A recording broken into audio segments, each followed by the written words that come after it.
What if I told you that Xbox just pulled off one of the most jaw-dropping turnarounds the gaming world has ever seen, right at the start of 2025? Gone are the days of waiting months on end for a new release. Instead, Xbox is packing each quarter with a heavy hitter, and it all kicked off with their recent Developer Direct. If you thought you could predict this year's lineup, you might want to buckle up. After years of planning, strategic acquisitions, and some controversial delays, it looks like Microsoft is finally ready to show everyone what an all-out gaming blitz truly feels like. But how did we get here? And which games are already stealing the spotlight? Let's dive into each of Xbox's biggest reveals, some of which were so explosive, they practically set social media on fire. From the bombshell that is Ninja Gaiden 4 to the mesmerizing Doom: The Dark Ages, there's no turning back. Strap in, because 2025 might be the year Xbox changes the entire gaming landscape.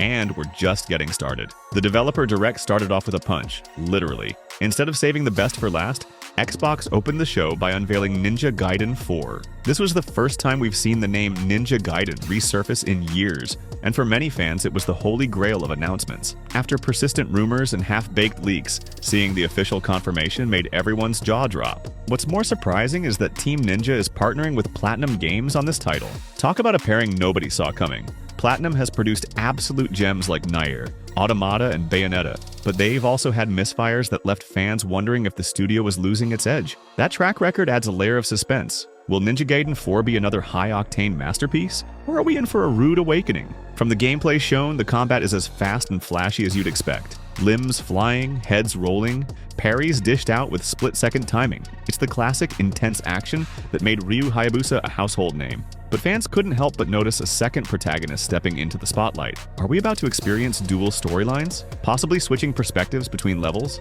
The devs dropped hints that these two warriors are bound by a complicated rivalry. One might be chasing the other down, and as the narrative unfolds, we'll likely see how their personal vendettas collide. A major talking point is how close to release this game actually is. Past Microsoft reveals often teased games years in advance, but Ninja Gaiden 4 is hitting store shelves this fall, yes, this year. It's a testament to Xbox's new approach. Reveal it when it's almost ready, then blow the roof off with a cinematic trailer that has us scrambling to pre-order. And for anyone who's a Game Pass subscriber, the best news is that it's dropping day one on the service. So is Ninja Gaiden 4 going to revive the legendary action franchise?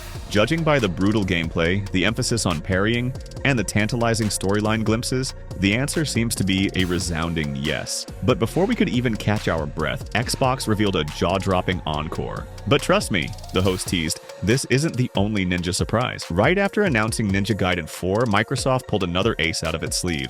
A remaster of Ninja Gaiden 2 Black, rebuilt in Unreal Engine 5. And get this, it was shadow dropped. By the time viewers were done processing the news about the new sequel, they could already fire up their Xbox and start playing one of the most iconic hack-and-slash titles ever made. The original Ninja Gaiden 2 on the Xbox 360 was legendary for its visceral combat and punishing difficulty. When they say black, they're referring to a more refined, sometimes even harder version that tested the reflexes and patience of even the most dedicated players. Now, with a graphical facelift in Unreal Engine 5, the game looks razor sharp, with dynamic lighting that accentuates every severed limb and every splash of on-screen carnage. Fans of the older entries in the series were probably screaming with excitement. The game that helped define an entire genre has been revived for a modern audience, complete with the fluid animations and punishing combos we once knew. Plus, on Game Pass, the barrier to entry is minimal. Anyone curious about the series' history can jump in right now and see what the fuss was all about. But there's a deeper strategy at play here. Microsoft wants you fully immersed in the Ninja Gaiden universe before the new sequel arrives. And let's face it, the chance to warm up your skills on a classic is pretty irresistible. If nothing else, it's a bold statement. The era of we might release a new game eventually is over. Now it's more like, you want it? Boom.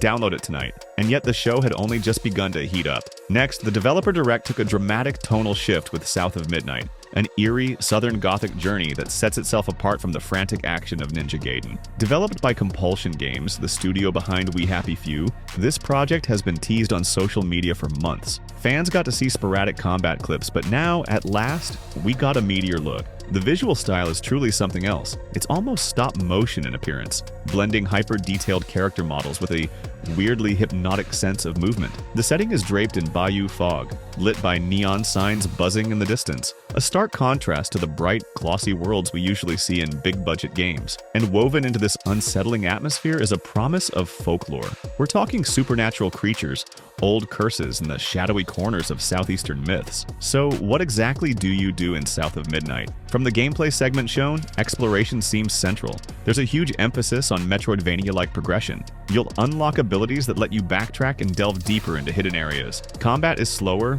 more deliberate, almost reminiscent of a survival game, especially when placed next to the frenzy of Ninja Gaiden 4. While that might feel jarring back-to-back, it's part of Xbox's larger strategy to offer something for every type of player. Of course, some fans remain cautious. Compulsion's earlier titles have had their share of rough edges, from performance hiccups to narrative pacing issues. Can they deliver a polished, cohesive experience this time? From the outside, it looks promising, especially given Xbox's considerable support behind them. The release date is set for April 8th, meaning we won't have to wait long to find out if this spine-chilling saga lives up to the hype. But while South of Midnight might creep you out, the next reveal had a different plan: to dazzle you with strategy. If you're craving an enthralling RPG that dares to shake up the familiar formula, Expedition 33 might be your next obsession. This game first turned heads last year with a cinematic trailer that showcased intense, turn-based combat, but with an action twist. Instead of passively selecting commands from a menu, you time your button presses for extra damage, weave in last-second dodges, and chain special attacks. Picture a classic JRPG fused with the punchy timing you might find in an action brawler. It's a tricky combination to pull off, but from what the developer interviews revealed, it's exactly the kind of risk they want to take. The world building is equally ambitious. Expedition 33 brims with futuristic landscapes swirling with neon lights, but also features ancient ruins that suggest a deeper lore is at play. Fans have been buzzing about the potential to discover new civilizations, unravel cosmic mysteries, and bond with richly detailed characters. Given how jam-packed 2025 already is, some worried Expedition 33 might get overshadowed. But with a release date of April 24th, it hits just a couple of weeks after South of Midnight. That's a bold move. 2 big Game Pass launches in 1 month. For enthusiasts, it's basically a dream come true. A brand new action RPG that looks poised to devour your free time? Still, the real cherry on top was coming soon. A game so huge, it's practically a genre in itself: Doom. And let's just say, ID Software isn't afraid to rip and tear all over again. We all suspected Doom might make an appearance, but nobody was quite sure how. The rumors about ID Software tackling a medieval-themed prequel had floated around for months, but speculation alone couldn't prepare us for Doom: The Dark Ages. The second the trailer rolled, fans saw a brooding fortress under siege. Torches flickered against the walls. An ominous swirl of demonic runes glowed in the air. Then, that unmistakable silhouette of the Doomslayer cut across the screen. Cue collective hype overload. Here's the kicker: it's a prequel set long before the events of Doom 2016. We've typically seen the Slayer racing through futuristic labs, hellish landscapes, or even ancient Martian ruins. But medieval corridors cloaked in dread? That's new territory, literally. ID Software explained that while Doom Eternal emphasized acrobatic stunts and hyper-fast movement, Doom: The Dark Ages doubles down on something else: stand and fight strategy. Enter the brand new Saw Shield. It does exactly what it sounds like. You can block, parry, and then slice your foes to bits, all in one fluid motion. Remember how we marveled at the parry system in Ninja Gaiden 4? Now, multiply that by the sheer brutality of Doom. The animations of a perfectly timed parry are beyond satisfying. Blood spattering, demon limbs flying, that signature chainsaw roar revving in the distance. And yes, you can apparently throw the shield across the battlefield, embedding it into a demon's torso before teleporting right behind them. They're also introducing medieval mechs and even rideable dragons, bridging that gap between savage hand-to-hand slaughter and epic large-scale battles. In short, Doom: The Dark Ages doesn't feel like a half-hearted spin-off. It feels like the next monumental step for the franchise. As for fans worried about the difficulty, I'd promised deep customization. You can tweak the game speed, parry windows, and damage outputs to craft your ideal experience. Whether you want a brutally punishing odyssey or a laid-back demon-slaying romp, the choice is yours. And guess what? We don't have to wait long. May 15th is the magic date. With only a few months to go, 2025 has just escalated from busy gaming season to once-in-a-decade phenomenon. So if you're breathless at this point, don't worry.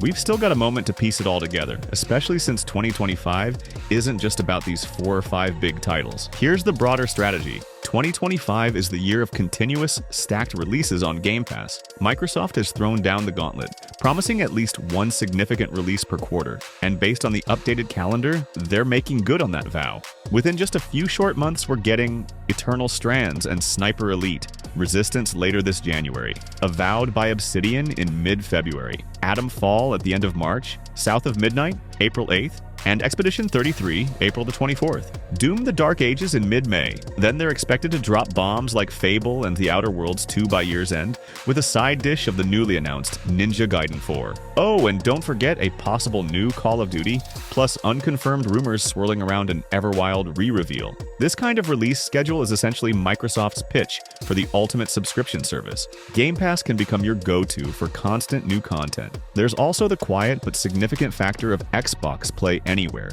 meaning if you buy a game on Xbox, you can switch to PC without paying extra, or vice versa. For folks who don't want to be confined to one platform, that's a big deal. And let's not overlook the subtle drama. After acquiring Activision Blizzard in a highly publicized, and at times controversial deal, Microsoft is now fully leveraging that powerhouse portfolio. In the background, some fans still whisper about concerns.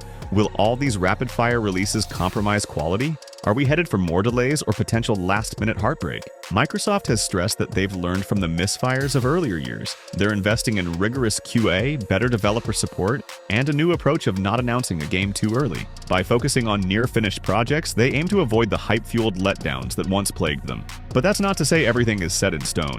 This is gaming, after all, where one unforeseen glitch can topple a launch plan. So we watch with cautious optimism, crossing our fingers that 2025 might indeed be the year that fulfills a decade's worth of big talk. Let's pause and take in the magnitude of what we just witnessed. Ninja Gaiden 4 is returning with a vengeance, drenching your screen in high-octane violence. Doom the Dark Ages is taking us back to a medieval demon fest, parry mechanics and all. South of Midnight promises to weave a chilling, folklore-rich narrative that stands out in a sea of futuristic shooters, while Expedition 33 beckons you into a new kind of turn-based adventure. And that doesn't even cover the rumored heavyweights lined up for late 2025 and beyond. When Microsoft executives originally spoke of a big first-party release every quarter, many wrote it off as marketing fluff. But in 2025, it looks like they're turning that vision into a concrete, game-filled reality, one that might change the entire landscape of console wars. Whether you're into hack-and-slash action, gothic exploration, cinematic RPGs, or iconic demon slaying,